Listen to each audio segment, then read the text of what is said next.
So, Great.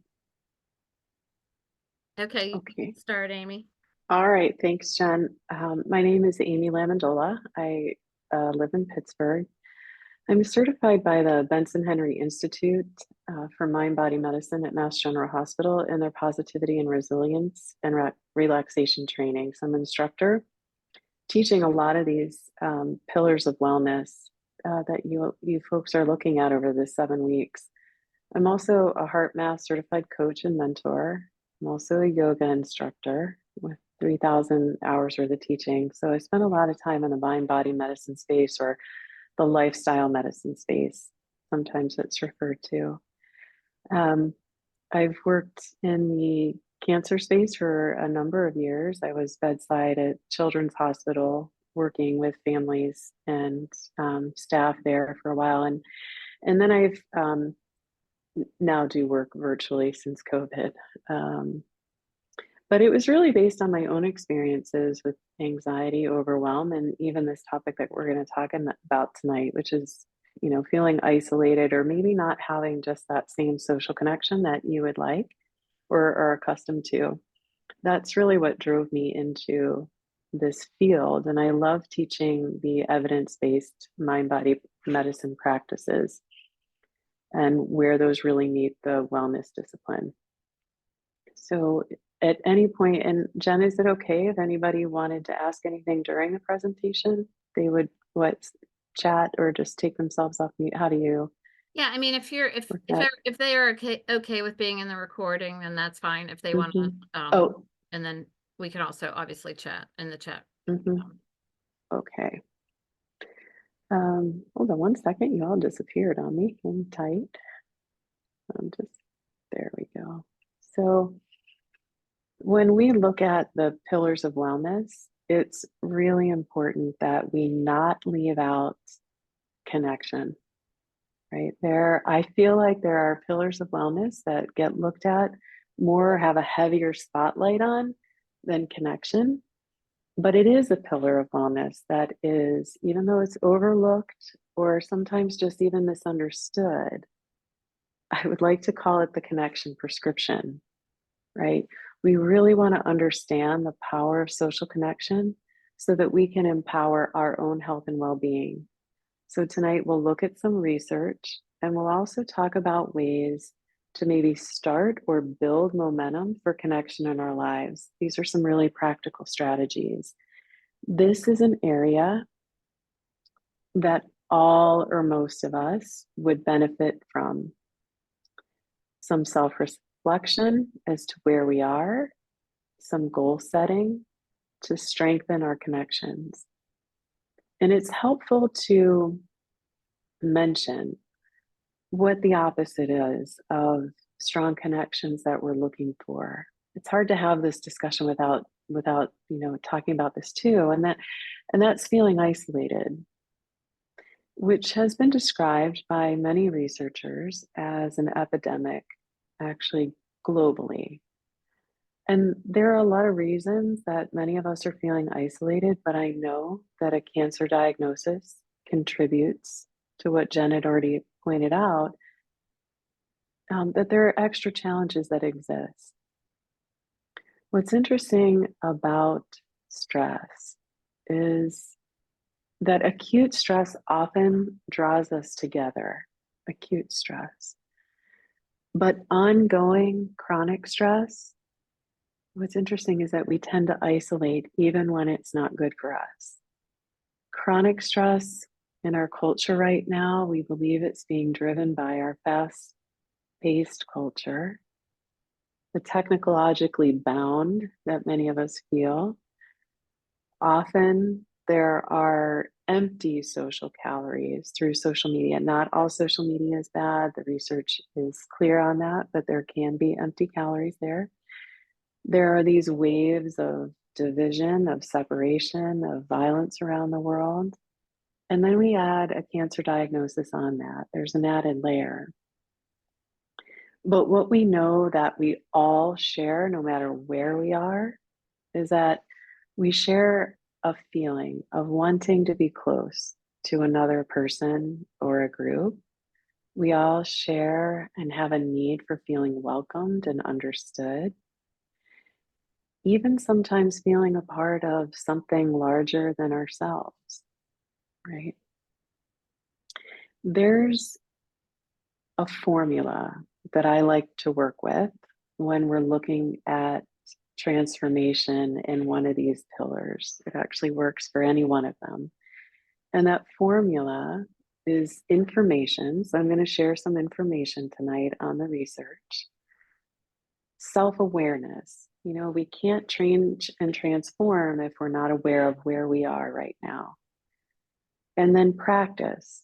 So, all of these pillars of wellness, including this one, require us to practice, set goals, make some daily small changes. And then this increases our odds of the transformation that we're looking for.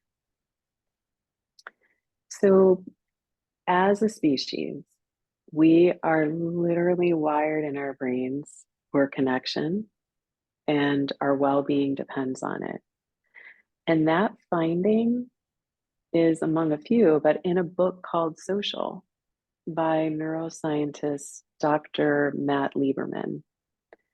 And he presents that our need to connect is as fundamental as our need for food and water. All of his research led to one conclusion. To the extent that we can characterize evolution of these modern brains, this is what our brains were wired for, reaching out to and interacting with others. And he goes on to say, here's a quote: "We must take time to build and nurture social relationships. Not only will we be using our brains for what they were designed to do, but we will be happier for it. We all need people to love and respect, and we all need people who love and respect us.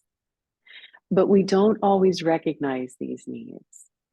We don't always recognize them, and we don't always take steps to nurture this. But they are there, the need is there nonetheless."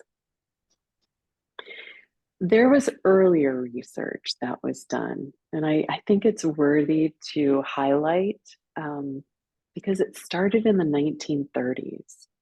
So, a group of Harvard researchers set out to answer the question, what creates happiness in life? This became the longest running study of its kind, spanning 8 decades. Questions that were posed by the researchers: what if we could follow people throughout their life and document what makes them happy as they go along? And they wanted to answer one other question: if you were going to invest in your future self right now, where would you put your time and energy? There were two parallel studies, actually. One studied 456 people that grew up in Boston's poorest neighborhoods, many living in tenements in the 1930 and around 1939 is when I think it started. There was another study that followed 268 graduates from Harvard's classes of 1939 to 1944. So the research began when they were teenagers and followed them into their 80s. This study was not just special because of its length of time, but because of the tens of thousands of pages that were collected in medical records, interviews, scans, blood work. They even interviewed family members. There was one overwhelming conclusion. The clearest message that we get from this 75-year study is this: good relationships keep us happier and healthier, period. And these were really eye-opening, that relationships are really important to our health and well-being. In fact, they went on to say they're more important than genetics, money, where you live, and your career. And these people had lots of up and downs, as you can imagine, that we all do. But what he said was, social connections are called social capital for a good reason. They're a valuable resource in our life. They create moments of positivity and fun, but they also support us through good times and bad. They expose us to new ideas. So if we cultivate healthy connections, which we can, we know that we can, the research promises us that we feel healthier. Resonant relationships, like our emotional vitamins, sustaining us through tough times and nourishing us daily. That comes from Dr. Daniel Goleman in a paper he wrote on social intelligence, the new science of human relationships. You know, when we're doing this work and we're ready to take a look at where we are, it's helpful, I think, and you don't have to do this now. It could be something that you do later. But if you took a piece of paper and you drew a circle in the middle of it, that's you. That represents who you are.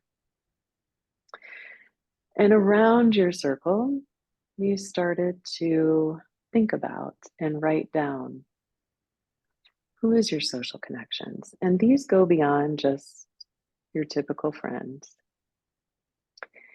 And as you write them down, I mean, these could be online groups, they could be religious organizations, they could be social groups, they could be a good friend, it could be a distant cousin, it could be just think about who you connect with. And as you do, sometimes we start to think about relationships maybe from the past that we might want to rekindle. Like maybe they were out there, and I know a diagnosis can sometimes put up barriers. But again, as we go on, we're going to think about ways to reconnect. And then there may be relationships that don't work right now for you, and that's okay. Right. But just to have an understanding of where you are and how you might want to nurture them. And then you can put arrows going out and coming in. So where am I really, and we know it's important to go both ways. And we know that sometimes when we do this piece of paper activity, it's a snapshot in time. There are times in our life where we need to receive more, and there's times in our life where we can give more.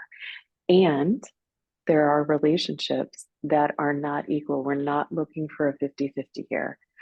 We just want to have a sense of what do we have incoming and outgoing.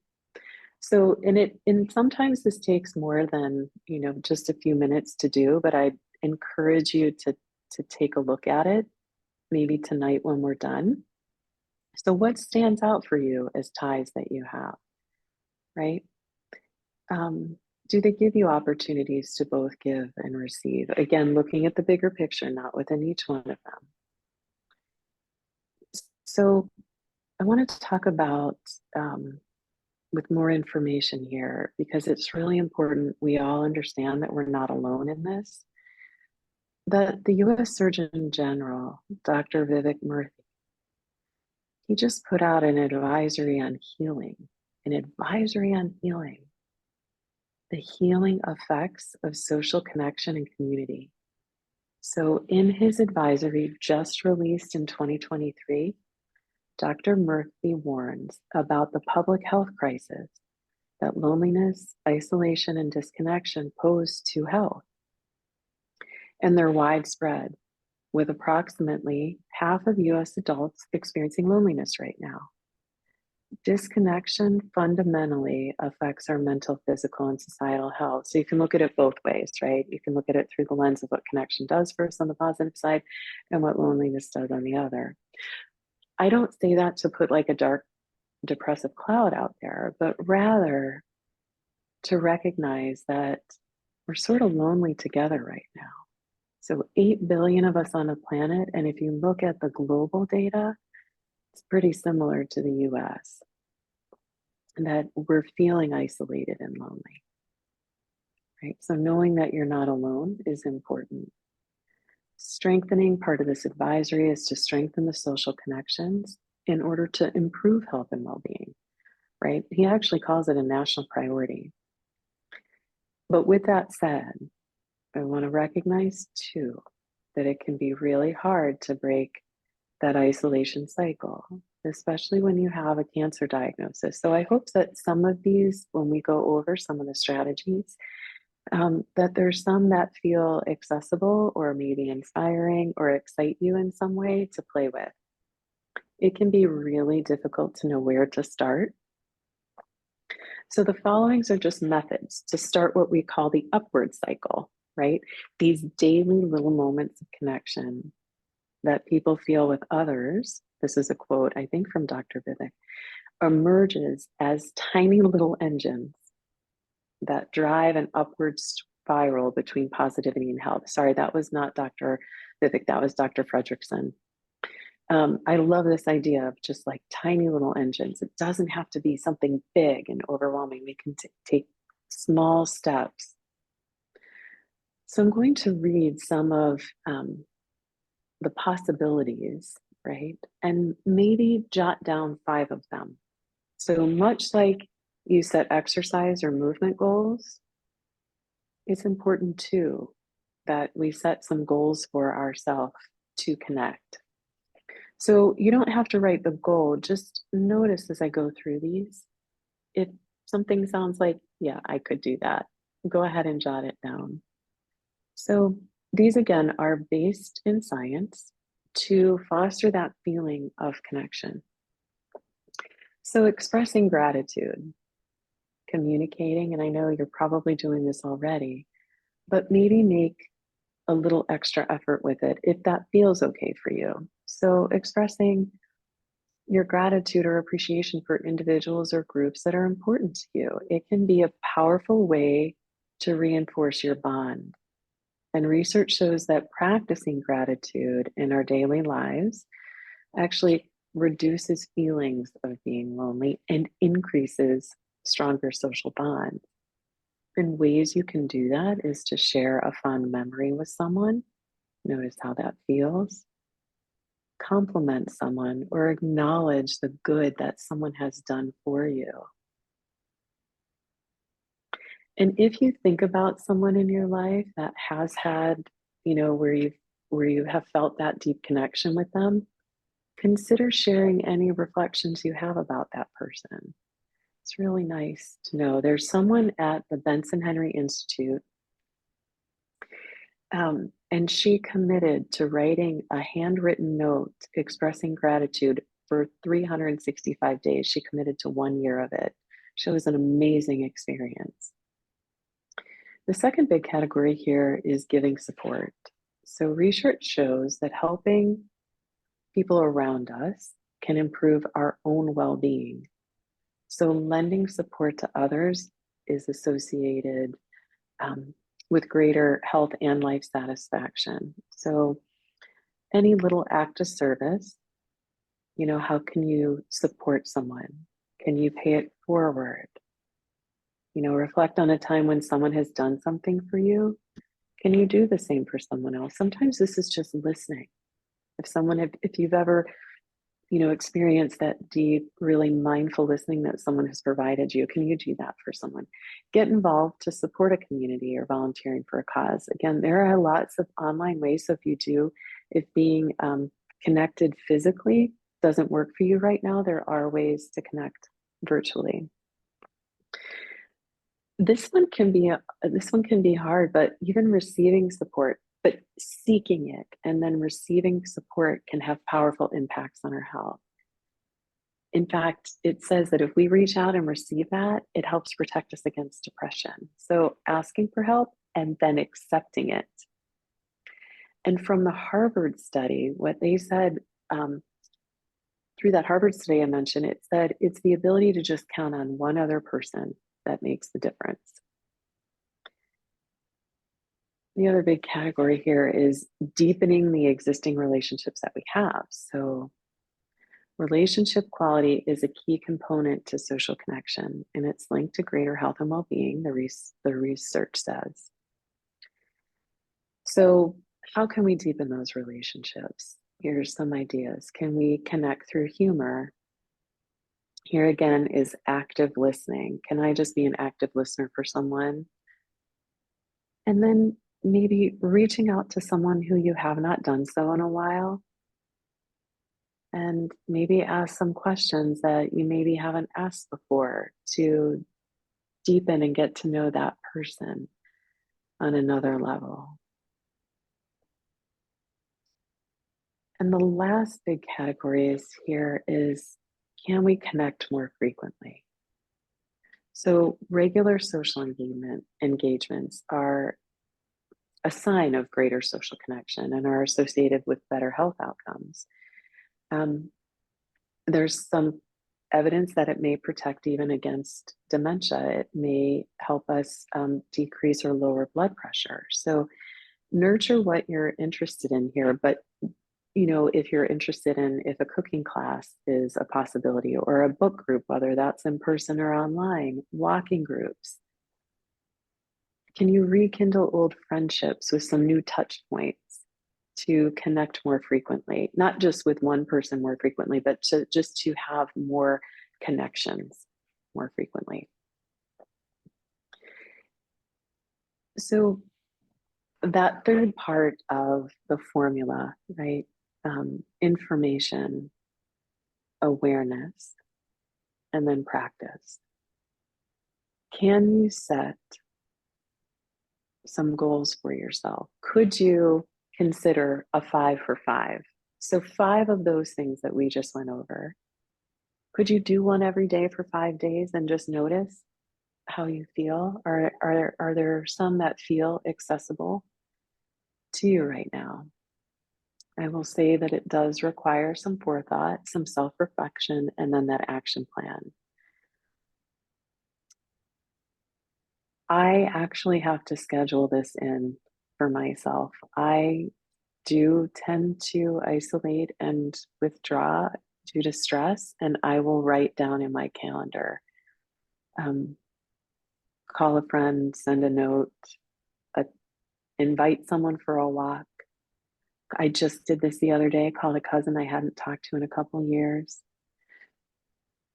So it can be helpful, just like it is with the other pillars of wellness, to set goals and reminders for yourself. There's one other one, there's like a softer side that I experiment with. This one isn't based in research, but I think it's fun to play with. So identify the feeling that you're most missing in your life or you would like most to experience. So, for example, whether it be I want more connection, I want more humor, joy, spontaneity, or I want to feel more safe in this relationship, or I want to be inspired, or I want to have fun and adventure, or I want the proverbial shoulder right now. Think about being that for someone just for a day. So if you choose to be fun, can you be fun for someone?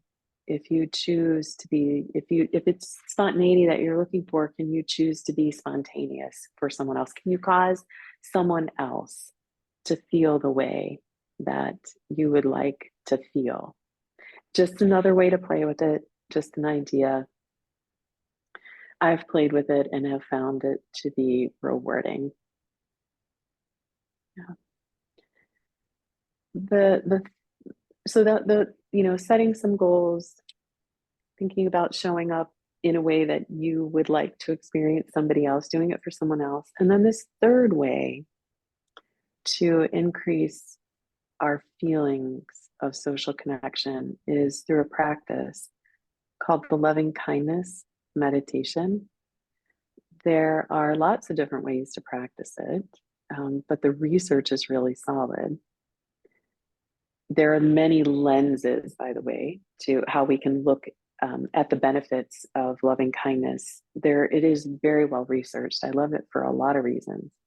But when we look at it through the lens of social connection, the results suggest that it's easily implemented and it increases positive social emotions and decreases social isolation. And reflecting back where I said Dr. Fredrickson, she believes that if we can just get this feeling, to start this upward cycle by putting it in motion, we create enduring resources along the way, and that leads to more positive emotion, which leads to more enduring resources. We all have a natural capacity for kindness, but sometimes we don't take steps to nurture and express this capacity as much as we could. And sometimes it's just the pace of life or a heavy load, or we're really struggling in our bodies, or with feeling overburdened with appointments or treatment or whatever it might be.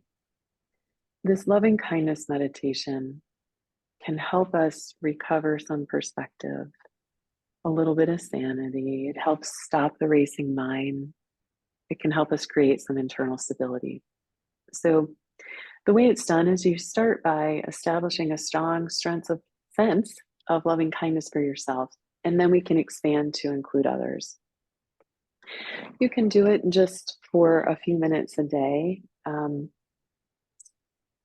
I think the research is like 6 weeks every day for, yes, I just saw it. Yes, it can be done in whole or in part, but ideally for 6 to 8 weeks once a day.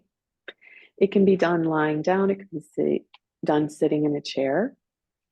Um, I like this again too, because sometimes when we have that strong craving for connection, when those barriers are there, this is something that we can do at home that makes us feel better. It can help shift the balance from stress to a more relaxed, rejuvenating space for the body and mind. So, does that sound okay that I guide you through that? Okay. So, when we do these types of practices, if you can let yourself get comfortable, legs on, if you're sitting down, legs uncrossed, feet flat on the floor, your arms just down by your sides. And if you're lying down, just make sure that your head and neck are supported. Again, arms down by your sides. Even just a few minutes of loving kindness increases feelings of connection and positivity. So I'll invite you, if you feel okay, to go ahead and close your eyes and just begin to let your body rest right now. Sometimes I'll tell myself when I begin these things that there's nowhere to go and there's nothing to do other than to just take care of each moment as it arises and allowing yourself to let go of any holding or tension that you might feel in your body. And you're letting go to that just in a way that's just right for you. Soften the feet and the legs, the hips, the abdomen, around the ribs, through the back. Relax the chest, the shoulders, the throat. Soften your facial expression. Relax your jaw, your eyes, and your forehead. And begin to feel your body breathing right now. Just paying attention to each breath if you can. Allowing yourself just to be rocked and soothed right now by the rhythm of your breathing. You're just breathing and resting right now. You're establishing moment to moment awareness by riding the waves of breath. And when you feel comfortable, resting in the flow of your breathing, picture someone now in your life who loves you or who loved you unconditionally, evoking and giving yourself over to the feeling, the qualities of selfless love and kindness right here and right now, breathing in these feelings, bathing in them, resting in the warmth and the radiance of their heartfelt embrace, just as you are.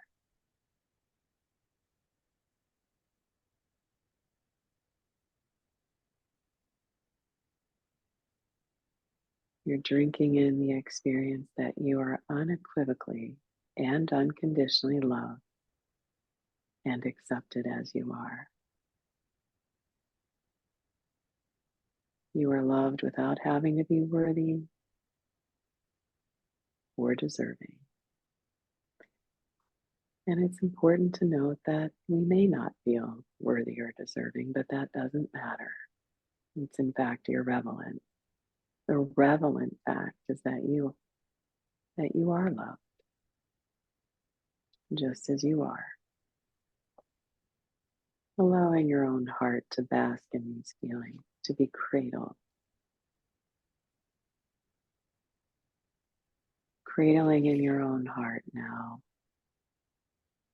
love and acceptance and kindness for yourself beyond judgment of any kind.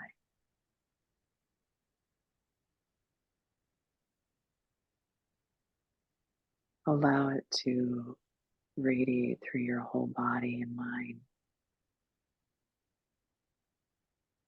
and offer yourself the following well wishes. You'll just repeat them in your own mind. May I be well, healthy, and strong. May I be happy.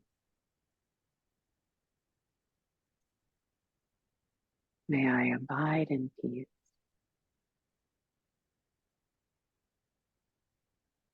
May I feel safe and secure.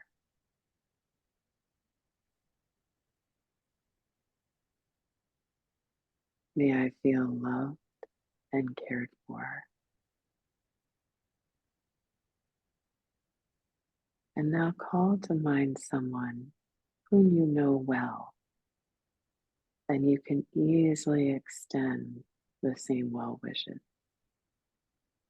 You'll maintain the feelings of warmth and loving kindness.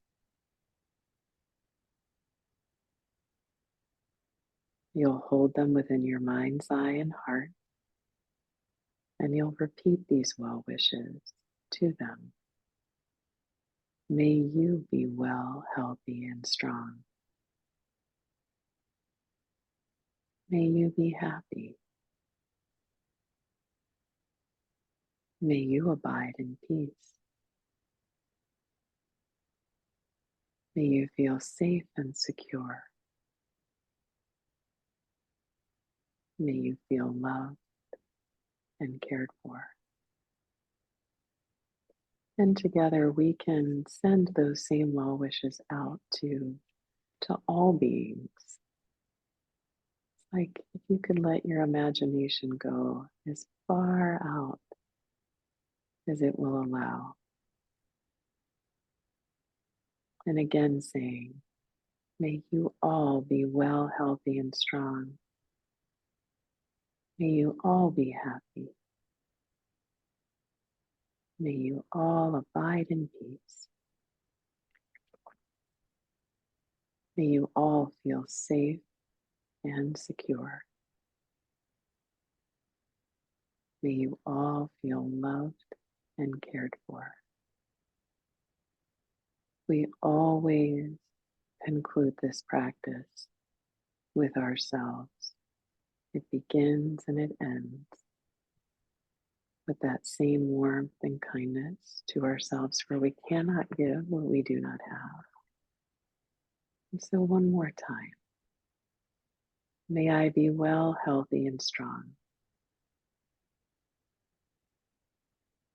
May I be happy. May I abide in peace. May I feel safe and secure. May I feel loved and cared for.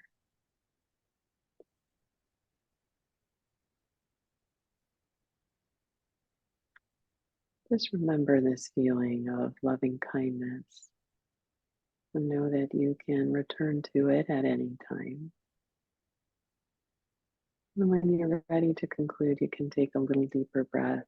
You can draw your attention out into your hands and your feet and maybe wiggle your fingers and your toes. If you are laying down, you could come back up to seated. There are many versions of that meditation. That's the one I've been using for about 15 years, but you could certainly research them and find language that really speaks to you.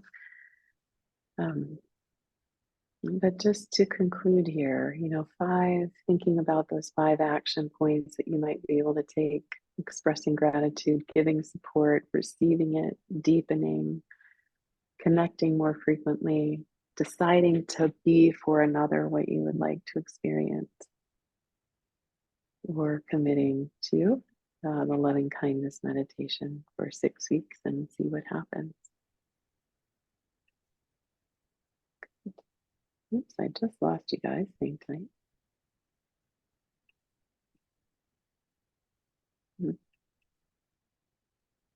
I am not sure. Jen, can you still hear me? Yes, you're here. Usually on the bottom of the Zoom, you can see, or your bottom of your screen, you can see like a blue Zoom icon. Is it there? Um, the screen just changed, but that's okay. I can see now off to the right. Not everybody. I have four images, and that's okay. I'm gonna, Just the can I the start shape of the screen recording? changed. Are we done? Yeah. Okay.